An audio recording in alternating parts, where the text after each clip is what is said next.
الحمد لله نحمده ونستعينه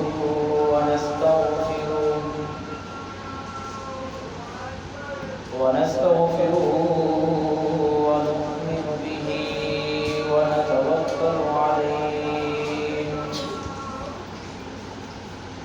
ونعوذ بالله من شرور أنفسنا ومن سيئات أعمالنا من يهده الله فلا مضل له ومن يضلله فلا هادي له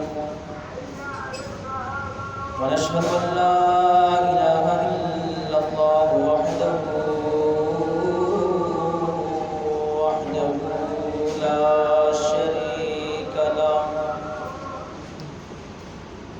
لا شريك له ولا نظير له ولا مثل له ولا مثال له ولا وزير له ولا مقارن له ولا مقاوم له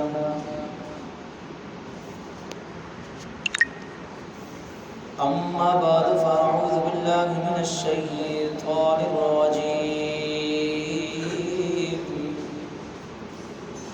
بسم الله الرحمن الرحيم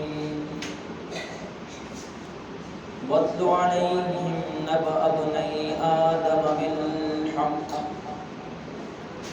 إذ قربا قربانا فتقبل من أحدهما ولم يتقبل من الآخر قال لأقتلنك قال إنما يتقبل الله من المتقين صدق الله ومولانا العظيم وبلغنا رسوله النبي الأمي الكريم ونحن على ذلك لمن الشاكرين والشاهدين والحمد لله رب العالمين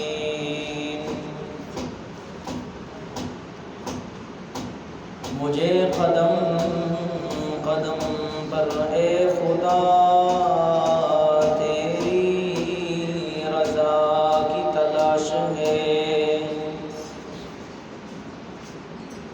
مجھے قدم قدم پر اے خدا تیری رضا کی تلاش ہے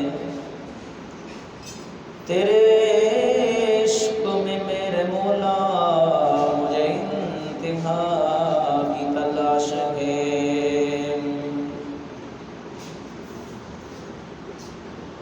میں گناہوں میں ہوں ڈوبا ہوا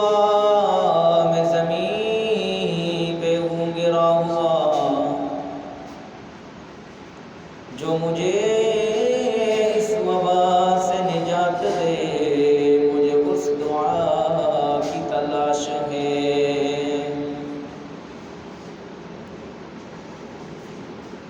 تیرے در پہ ہی میرا سر جھکے، مجھے اور کچھ نہیں چاہیے، جو مجھے کر دے بے نیاز، مجھے اس انا کی تلاش ہے۔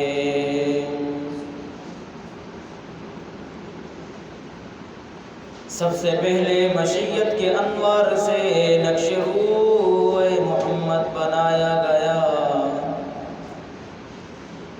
پھر اسی نقش سے مانگ کر روشنی بزم کونوں مکان کو سجایا گیا۔ محمد بھی احمد بھی حامد بھی محمود بھی حسن مطلق کا شاہد بھی مشہود بھی، علم و حکمت میں غیر محدود بھی، ظاہراً امیوں میں اٹھایا گیا۔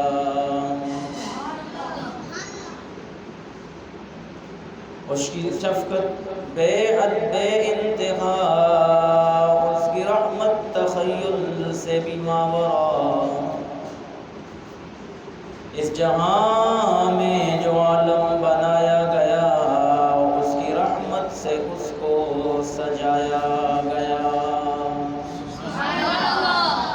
حشر کا ڈر تجھے کس لیے ہوئے قاسم، تیرا آقا ہے وہ، تیرا مولا ہے وہ۔ حشر کا ڈر تجھے کس لیے ہوئے قاسم، تیرا آقا ہے وہ، تیرا مولا ہے وہ، جس کے قدموں میں جنت بسائی گئی، جس کے ہاتھوں سے کوثر لٹایا گیا۔ پیار و محبت کے ساتھ عبادت سمجھ کر تشریف پڑھیں۔ اللہم صلی علی محمد وعلی آل محمد کما صلیت علی ابراہیم وعلی آل ابراہیم انک حمید مجید۔ اللہم بارک علی محمد وعلی آل محمد کما بارکت علی ابراہیم وعلی آل ابراہیم انک حمید مجید۔ نہایت ہی واجب الاحترام، قابل صدر احترام، عزیز طلباء کرام، بزرگان محترم، جمعے کی اس مبارک گھڑی میں آپ کے سامنے حاضری کا موقع ملا ہے۔ اپنے رب کی بارگاہ میں دست بدستہ اللہ پاک مجھے حق سچ کہنے کی توفیق نصیب فرمائے، اور پھر ہم سب کو مل کر اس پر عمل کرنے کی توفیق نصیب فرمائے۔ آمین۔ یاد رکھیے، انسان کی زندگی کا سفر جیسے ہی گزرتا ہے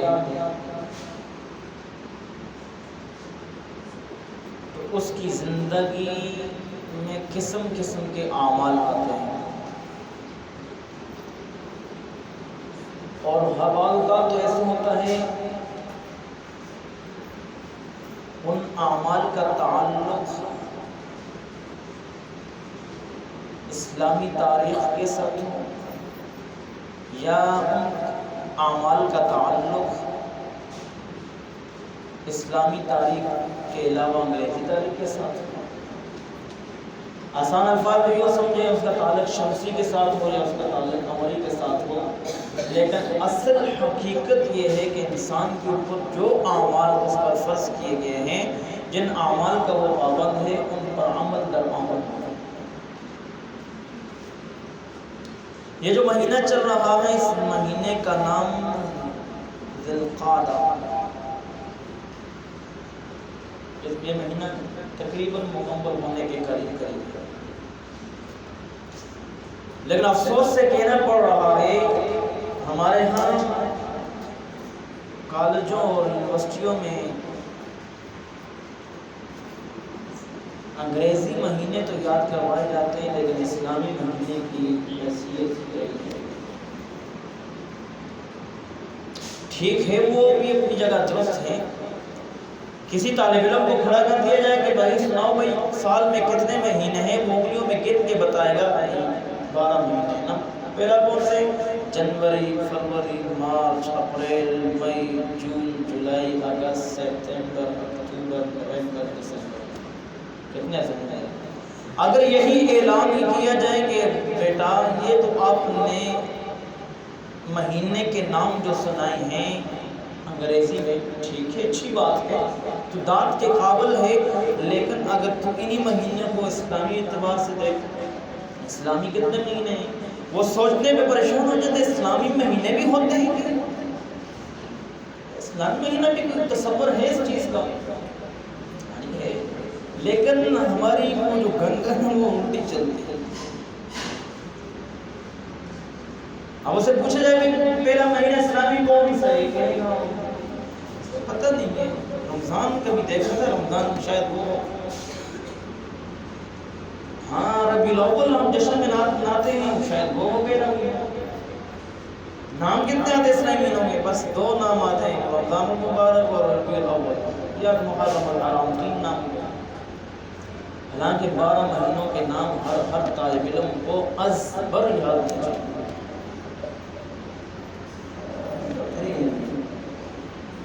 ازبر ہونا چاہیے۔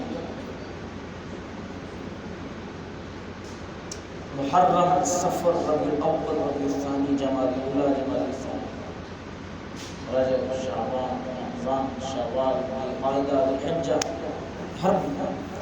ہر مہینے کا نام آنا چاہیے، کیونکہ ان مہینوں کے ساتھ عبادات کا خاص تعلق ہوتا ہے۔ یہ بھی جو مہینہ گزر رہا ہے یہ وہ مہینہ ہے جو 12 مہینوں میں سے اشہر حرمت والا مہینہ۔ 4 مہینے ایسے ہیں جن کو فضیلت حاصل ہے خصوصی طور پہ، وہ 4 مہینے کون سے اسلامی؟ ذی القعدہ، ذی الحجہ، ذی الحجہ بھی کہتے ہیں، اور محرم اور آگے رجب۔ یہ 4 مہینے ایسے ہیں جن کا تذکرہ قرآن کریم میں آتے ہیں، اربعۃ حرم، یہ حرمت والے مہینے۔ 4 مہینے یہ حرمت والے ہیں، ان میں جو جو عبادات ہیں ہر عبادت کا ایک اپنا مقام ہے، ہر عبادت کا اپنا ایک طریقہ ہے۔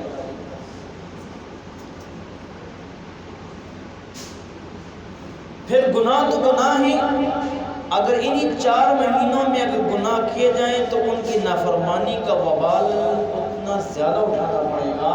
اگر انہی 4 مہینوں میں اگر نیکی آپ سے ہو گئی تو وہ نیکی کا ثواب بھی دگنا ہوگا، زیادہ ہوگا۔ اس لیے حرمت والے مہینے، تو جو آیت کریمہ جو آپ کے سامنے تلاوت کی ہے اس میں صرف ایک چیز کی طرف اشارہ کرنا ہے جو اس اگلے مہینے میں وہ ہمارے سامنے وہ چیز آئے گی۔ اور اگلا مہینہ کون سا ہے؟ ذوالحجہ، ذی الحجہ، تم تک حج والا مہینہ، کیونکہ اس کو جو فضیلت ملی ہے اس مہینے کو وہ 2 مخصوص اعمال کی وجہ سے۔ ایک تو اس مہینے میں حج فرض کیا گیا ہے، ایک اس مہینے میں اللہ کے راستے میں جانور ذبح کرنا جسے قربانی کہا جاتا ہے وہ ایک فلسفہ ہے۔ لیکن جب تک ہمیں معلوم نہیں ہوگا کہ اس مہینے کی 2 فضیلتوں کا مطلب کیا ہے ہمیں حقیقت نصیب نہیں ہوگی۔ ذوالحجہ کا مہینہ اس میں پہلی چیز کون سی ہے؟ حج، نمبر 2 قربانی۔ یہ 2 بڑے اعمال ہیں، اور حج جو ہے یہ ہر مسلمان پر فرض نہیں ہے، اس پر فرض ہے جو صاحب استطاعت ہو، طاقت رکھتا ہو، اس پر ذوالحجہ کے مہینے کا حج فرض ہے۔ حج کسے کہتے ہیں؟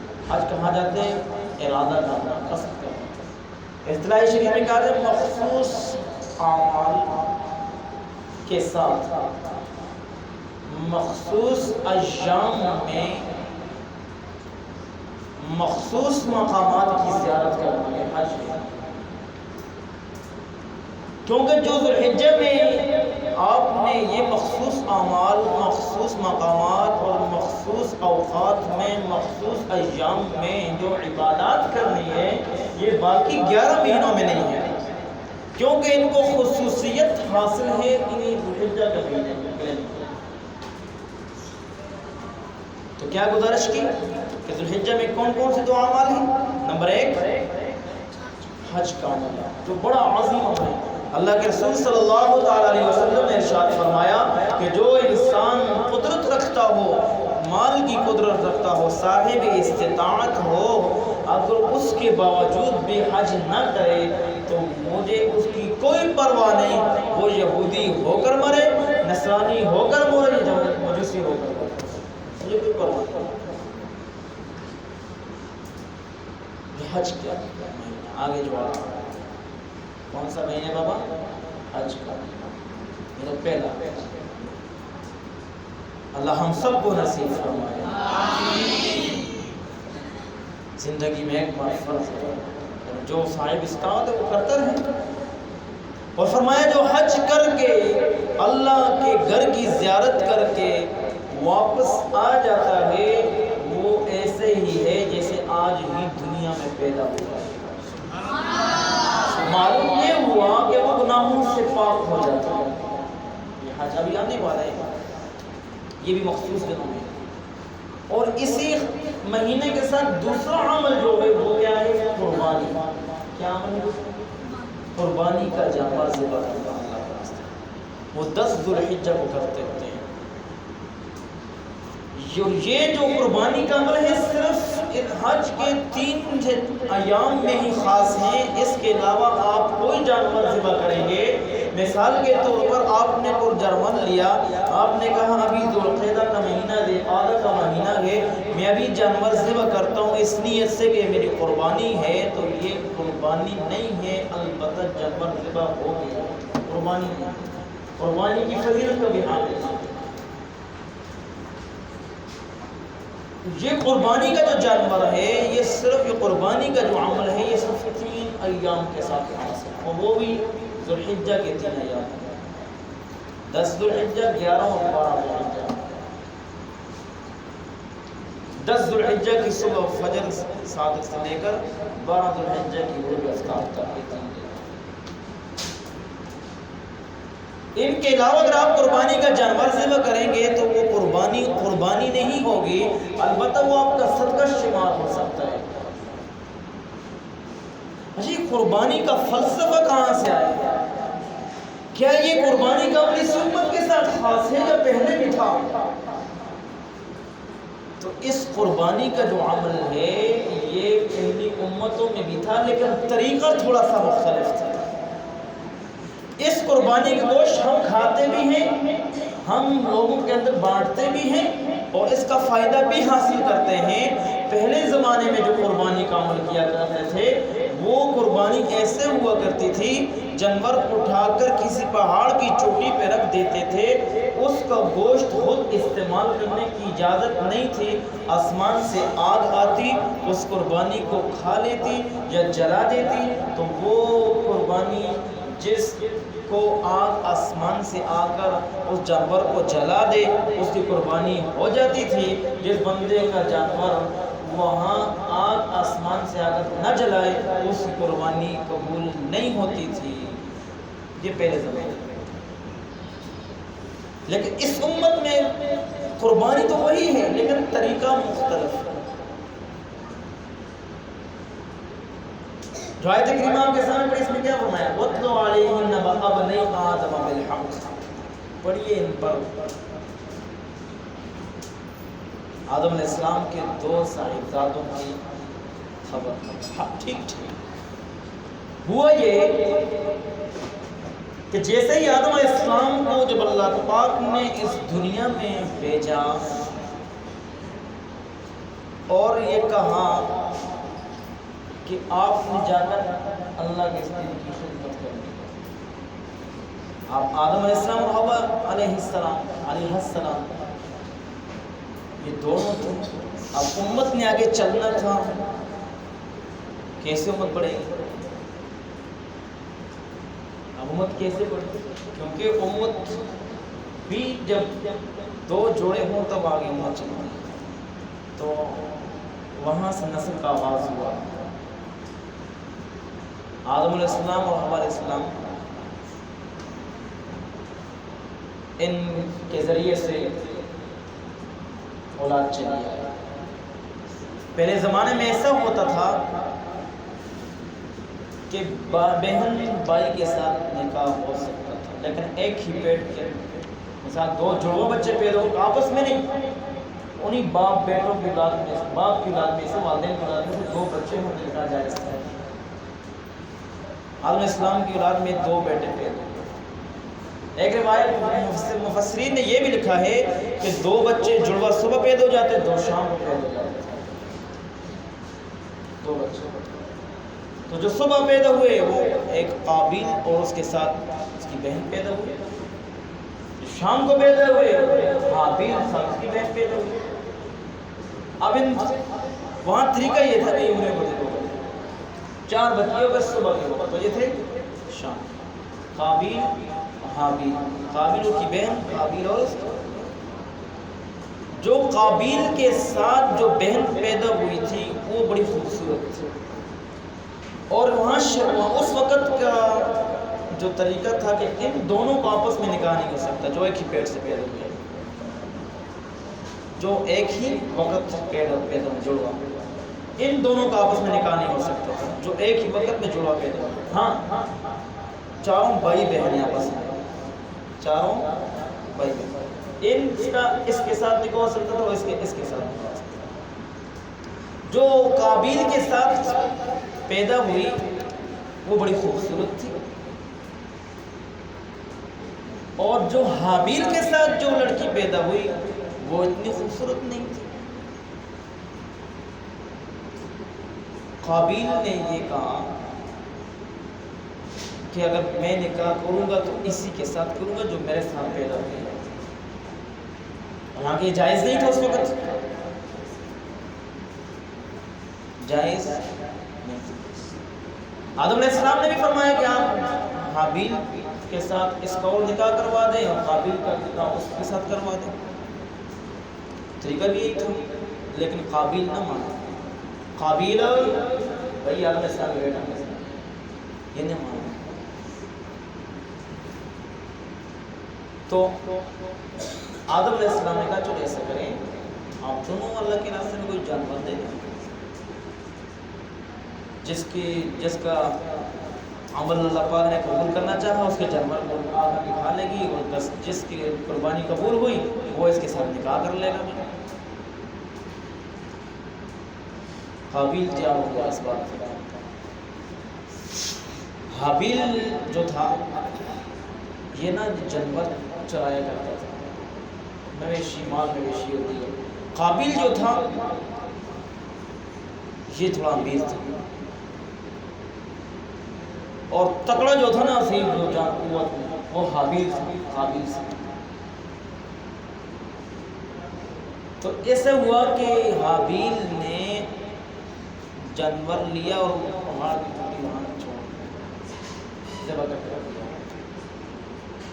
اور حابیل نے ایسا کیا کہ وہ گھاس کا گڑنا بنا دی، اس کو پھینک کر دیا اس پہاڑ پر. جس کا بھی یہ عمل ہم نے اللہ کی رضا کے لیے کیا، جس کا عمل بھی قبول ہوگا آگ اس کو کھا لے گی. جب اللہ نے فیصلہ کرنا ہو تو فیصلہ پر فیصلے سے کرتے ہیں. آگ آئی آسمان سے، حابیل کا جانور کھا لیا. فیصلہ ہوا کہ یہ جو عورت قابیل کے ساتھ خوبصورت تھی اس کی شادی حابیل کے ساتھ ہوگی. اب قابیل نے کہا میں تو نہیں مانتا. اذ قربا قربانا فتقبل من احدهما ولم يتقبل من الاخر. ایک کی قربانی قبول ہوئی، قربانی کا جانور دوسرے کی نہ ہو. قابیل نے کیا بولا؟ ایک تو پہلے بڑا طیش میں تھا، غصے میں تھا. دوسرا جب اس کا یہ عمل اللہ کے ہاں قبول نہ ہوا، اس کو اور طیش آیا، نفس نے اندر سے اس کو چھوٹا ہو تیری خیر ہو، تیرا تو کچھ قبول نہیں ہے. لوگ کیا کہیں گے بھائی کیا ہو گیا تیرا؟ تو قابیل نے غصے میں قال لأقتلنک، تو بڑا قتل لگ گئی. قال لأقتلنک، میں تمہیں ضرور تمہیں قتل کروں گا. شادی بھی کرنی جو مرضی ہو، اللہ فیصلہ کرتا جو بھی کرتا، شادی میں کروں گا اس کے ساتھ. اب یہ دوسرا بھائی تکڑا تھا جو جس کے بارے میں کہا تھا میں تجھے قتل کروں گا. بھائی تو اس نے کہا میرا بڑا بھائی ہے، سر جھکا لیا، قتل کرنا چاہتے قتل میں نہیں بولوں گا. لیکن فیصلہ اللہ کی طرف سے یہ ہوا ہے، فیصلہ قتل کرنے تیری طرح دل چاہتے ہیں. اور آگے اصول بتا دیا. حابیل نے ایک اصول بتایا، فرمایا قال انما يتقبل الله من المتقین. یہ اصل آیت آپ کو بتانی تھی، قربانی کا فلسفہ کہ جس کے دل میں ذرہ برابر بھی اللہ کا خوف ہو، جس کے دل میں تقوی ہو، اللہ اسی کی قربانی قبول کرے. انما يتقبل اللہ، اللہ نے قبول فرمائی. یعنی وہ جو حابیل نے جو جانور رکھا تھا نا، اللہ نے قبول کیا. اسے میرا تو قصور نہیں، مجھے قتل کرنا چاہتے ہیں قتل کر دو. اور یہ پہلا قتل تھا جو اس نے قتل کیا. تو وہاں سے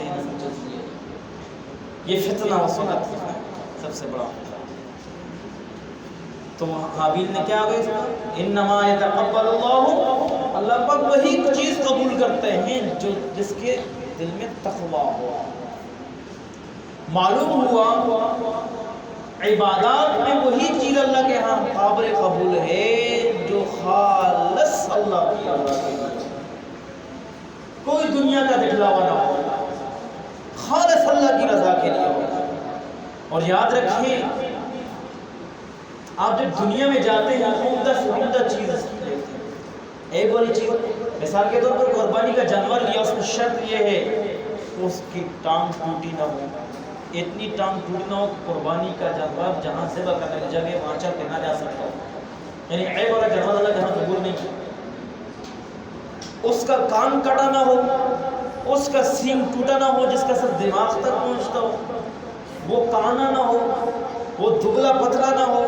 جو قربانی کی شرطوں میں سے آتے ہیں کہ کیسا جانور ہو قربانی کا، فرما موٹا تازہ جانور جو اللہ کے راستے میں سے کرتا ہے. معلوم ہوا کہ اللہ کے ہاں جو چیز دینی ہے کیسی دینی ہے، عیب کے بغیر. اس کے اندر عیب نہیں ہونا چاہیے، خالص اللہ کی. آگے ہمارے وہاں نا لوگ کیا کرتے ہیں، گھر میں خراب ہو یا کوئی کہتے سب کچھ آپس میں کھا لو، جو بچ گیا وہ پر فلانا بیٹھ ہے مسیدے میں اس کو دیکھو.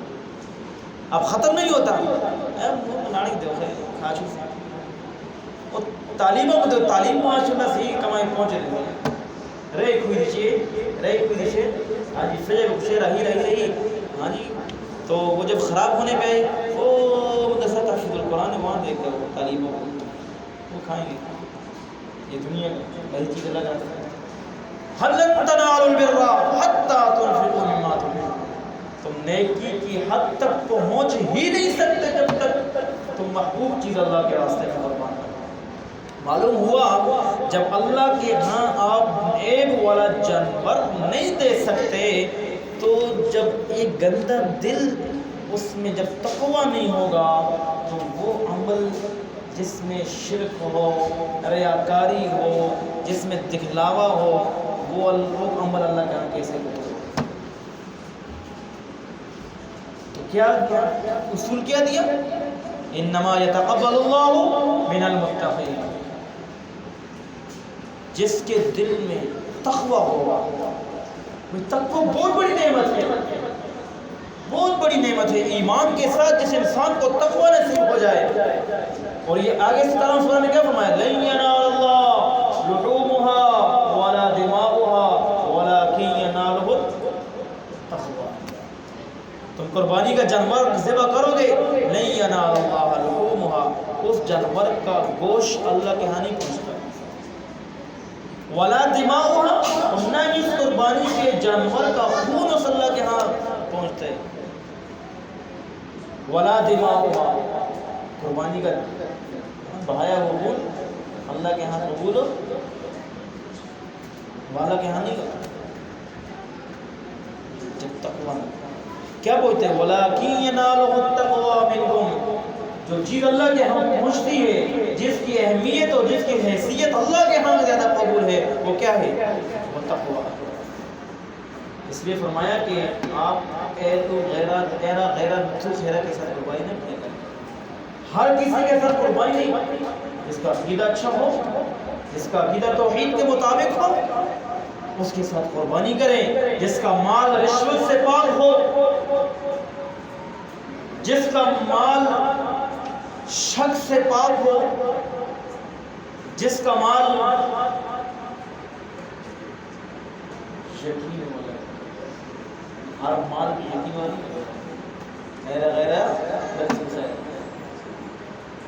یہ قربانی کے فرض. تب جب وہ چلتا ہے ہر معلوم بتانا یہ تھا کہ یہ قربانی جو ہم کر رہے یہ پہلی امتوں میں بھی تھا.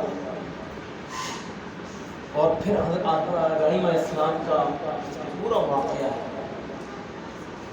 پورا واقعہ ہے. وقت نہیں ہے کہ بیان کریں، انشاءاللہ پھر مجھے کہیں موقع مل گیا تو یہ ابراہیم علیہ السلام کا واقعہ آپ کو سنائیں گے. تو میرے ساتھ تشریف فرما ہے وہ آپ کو بتا دیں گے انشاءاللہ. روز میں میری غیر حاضری یہاں پھر کچھ سیٹیں ہو گئی پھر اتنا جانا ہے کسی اور جگہ پہ ناصر صاحب کی جگہ. تو وہ قربانی کا جو فلسفہ ابراہیم علیہ السلام کی امت سے کیسے چلا ہے وہ انشاءاللہ آپ سنیں گے علماء اکرام سے. یہاں بھی ہمارے ماشاءاللہ حضرت موجود ہیں، سنائیں گے کیسے اللہ نے حکم دیا، کیسے کس مقام پہ تھے، ہاں جی، اور کیسا اللہ نے آگے سے پورا جو حالت اور کیفیت تھی کیسے تبدیل فرما دی.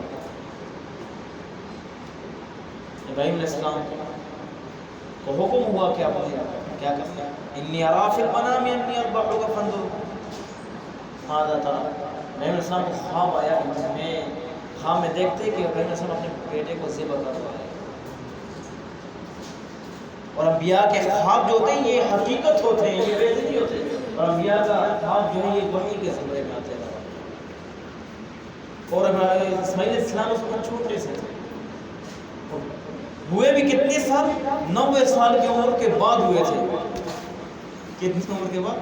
بڑی دعاؤں کے بعد ابراہیم علیہ السلام کو اللہ نے اولاد دے دی. لیکن ابراہیم ایسے پیغمبر ہیں، ایسے پیغمبر ہیں.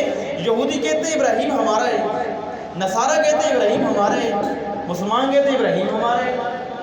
اب لڑائی ہو گئی کس کا ہے؟ ابراہیم علیہ السلام. ابراہیم علیہ السلام کو ہر پوری دنیا میں ہر انسان مانتا ہے. یہ ویسے پیغمبر ہے کیونکہ اللہ کے بہت بٹے ہوئے انسان تھے، شاہ کے شکر گزار تھے، حنیف تھے. سب کو چھوڑ کر رب، سب اور رب کا تعلق تھا، سب کو چھوڑ کر رب. ان کو ایسا مقام کیوں؟ ابراہیم یہود نے کیا کہا؟ ابراہیم ہمارا ہے. نصارہ نے کیا کہا؟ ابراہیم ہمارا ہے. مسلمان کہنے لگے ابراہیم ہمارا ہے. قرآن نے پورا بیان کیا ما کان ابراہیم یہودیا ولا نصرانیا ولکن کان حنیفا مسلما. ابراہیم نہ یہودی ہے نہ نصرانیوں کا ہے نہ یہودیوں کے، لیکن کس کا ہے؟ وہ ہے جو اللہ کے ساتھ چل رہا ہے. اولاد ہے حنیفا مسلما.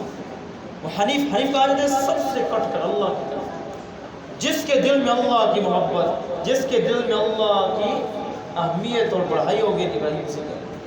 اور الحمدللہ مسلمانوں کو یہ حیثیت حاصل ہے. ابراہیم کس کا ہے بابا؟ ہمارا ہے. دلیل کیا ہے؟ قرآن کیا ہے؟ اللہم صلی علی محمد وعلی آل محمد کما صلیت علی ابراہیم. نبی پاک صلی اللہ علیہ وسلم بھی ابراہیم علیہ السلام کی اولاد میں سے ہیں، اسماعیل علیہ السلام کی اولاد میں سے ہیں. یہ پھر کیا کس کو ملی ایسی؟ بیت اللہ شریف تعمیر کا بنا کس کے قبضے میں ہے آج؟ مسلمان. معلوم ہوا کس کا ہے.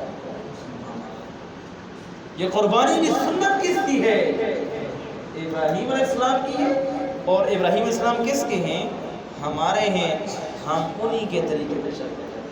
صحابہ نے پوچھا ہے اللہ کے رسول یہ قربانی جو کرتے ہیں یہ کیا؟ ہاں ملت ابیکم ابراہیم، ابراہیم علیہ السلام انہی کا طریقہ ہے۔ بقایا تو آگے بہت ساری باتیں ہیں، تو یہ صرف آپ کو حقیقت بتانی تھی کہ یہ وہاں سے یہ چیز چلی تھی۔ اور مین جو چیز اس پورے بیان کا جو خلاصہ صرف ایک آیت میں ہے، پورے بیان کا خلاصہ صرف ایک آیت ہے، وہ کون سی ہے؟ انما یتقبل اللہ من المتقین۔ یہ صرف ایک پوری بیان کا خلاصہ ہے۔ خلاصہ یہ ہے کہ اللہ کے ہاں جو بھی عمل آپ کرنا چاہیے، جو بھی عمل، چاہے وہ آپ زکوٰۃ دیں، چاہے وہ قربانی اللہ کے راستے میں کریں، چاہے نماز پڑھیں، جو بھی عمل دین کی خاطر کر رہے، حتیٰ کہ اللہ کے راستے میں تلوار لے کر جہاد کرنا اور گردن اڑاتے ہوئے شہید ہو جانا، اگر دل میں تقویٰ نہیں ہے، دل میں ریاکاری نہیں ہے، وہ شہید ہو جانا، وہاں لڑنا اور وہاں گلے کٹوا دینا، یہ اللہ کے یہاں قبول نہیں ہے۔ ایسے شخصوں کے بارے میں اللہ کے رسول کا فرمان ہے کہ 3 شخصوں سے جہنم کا افتتاح ہوگا: جس کے دل میں تقویٰ نہ ہو، ریاکاری ہو، جس کے دل میں اللہ کا خوف نہ ہو، جس کا طریقہ محمد مصطفیٰ کے مطابق نہ ہو صلی اللہ علیہ وسلم۔ فرمایا کہ عالم ہے تو افتتاح جہنم کے عالم سے ہوگا، سخی ہے تو افتتاح اس سخی کا جہنم سے ہوگا، اور اگر وہ شہید ہے تو اس کا افتتاح بھی کہاں سے ہوگا؟ جہنم سے ہوگا۔ اور ہمارے صحیح فرمایا تھا جہنم کو بڑکایا جائے گا۔ دیکھیں کیوں ان 3 کا نام خاص کیوں لیا ہے؟ کیونکہ یہی ایک پورے دین کے اندر ایک ستون کی حیثیت رکھتے ہیں۔ عالم ہو تو لیڈر ہوتا ہے، یہ لیڈ کرتا ہے۔ سخی ہو تو یہ بھی اللہ کا دیا ہوا مال اللہ کے راستے میں، لیکن دکھلاوا نہیں ہونا چاہیے۔ کیا ہونا چاہیے؟ آپ قربانی کا جنم آپ کے والدین لے رہے ہیں، انہیں یہ نہیں کہ یہ اگر قربانی جانور کے نہ کہنا تو محبوب بندہ وہ گھمانڈی ایسی قربانی نہیں کی تھی۔ کون آپ سے گھمانڈی؟ بعضوں یہ بھی نہیں تھے موٹا تکڑا جانور کی نہیں گوشت مچ ہوئے کیا ہوئے تکڑا چھوٹا صحیح کہ نہیں گوشت مچ ہوئے، اگر بھائی زبان میں کہتا نا چھوٹا تکڑا کی نہیں گوشت مچ ہو سکتا ہم کو۔ اور بعض لوگ کہتے ہیں قربانی کیا ہے اس میں، بس ویسے جانور کتنے جانور ضائع ہو رہے ہیں قربانیوں کے دنوں میں یار، وہاں ایک ذبح کر رہا کوئی تو جانور ضائع ہو رہے ہیں، اس سے اچھا وہ غریب کو پیسے اٹھا کے دیں۔ کتنی اچھی بات ہے یا نہیں ہے؟ اچھی بات بابا۔ یہ جو آپ جو شادیوں حالوں میں جو بڑے بڑے ذبح کرتے ہیں، جہاں کنجرن نچواتے ہیں، خیراتیں کرتے ہیں، ان دنوں میں یہ لوگ نہیں کہتے۔ ہاں جی، ایک خان کی وہاں ہمارے خراب تھی، 36 بیڑے سے بیٹھے گا۔ آپ ادھر ان میں نہیں کہنا بھائی یہ جانور ضائع ہو رہے ہیں، وہاں کہتے ہیں ہاں مار کو گوشت، پھر ہم آدھے پیڑا پہ تھے چاولوں کو ختم کر کے طرح طرح بوٹیاں باقی ہونی صحیح بڑی بڑی ہم گوشت۔ تو یہ چیزیں آپ کو بتلانی تھی کہ انما یتقبل، آیت یاد کر لو، انما یتقبل اللہ، اللہ کے یہاں جو چیز قبول ہوتی ہے وہ کیا ہے؟ تو تقویٰ کرنا ہے، کوئی چیز دکھلاوا نہیں، صرف تقویٰ، دل کی کیفیت، دل میں اللہ کے لیے اخلاص ہو۔ اور حج جا رہے ہیں، حج جانے میں بھی 4 چیزوں علماء نے بیان فرمائی، وہ کرنے اس میں ایک چیز یہ ہے کہ دل میں اللہ کا اخلاص ہو، ریاکاری نہ ہو، ورنہ حج جیسا مقبول عمل بھی مردود ہو جائے گا، قربان جیسا مقبول عمل بھی مردود ہو جائے گا، جہاد جیسا مقبول عمل بھی مردود ہو جائے گا، عمل مردود ہوگا۔ وہ اپنی حیثیت کے حامل ہیں، اللہ سے دعا ہے اللہ پاک جو بھی ہم نے گزارشات کی ہیں، جتنی باتیں آپ جمعہ کے اس بیان میں سیکھی ہیں، ہم سب کو اس پر عمل کرنے کی توفیق نصیب فرمائے۔ وآخر دعوانا الحمدللہ رب العالمین۔